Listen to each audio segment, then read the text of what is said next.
Part 1, Chapter 2. Meursault wakes up and realizes it's Saturday, and his boss was probably mad because with 2 days off, he wound up getting a 4-day weekend. As he's shaving, he decides to go for a swim and he goes to a local beach. He runs into Marie Cardona, a typist in his office he used to have a crush on, and she used to have a crush on him, but she left.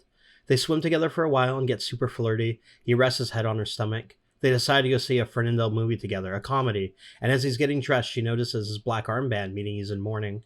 She asks about it and he tells her Maman died. She asks when and he says yesterday, and she starts a little at that. During the film, they laugh at some parts, but the whole time her leg is pressed against his, and he's fondling her breasts. They wind up kissing and go back to his place.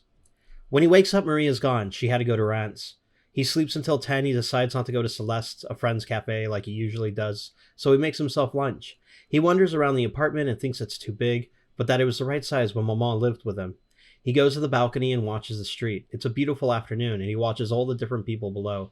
He sees families and young men going to the cinema, then the street's empty because the movies have started. After a little while, he turns his chair around, the sky changes darker, then clears again. Streetcars start bringing in fans from the soccer game that finished. The sky turns red for the evening and the movie theaters let out. He sees the young men who make sure to bump into a group of young girls. The street lights go on. The street's empty again, and Meursault decides to have dinner, but his neck is stiff from watching the streets for so long.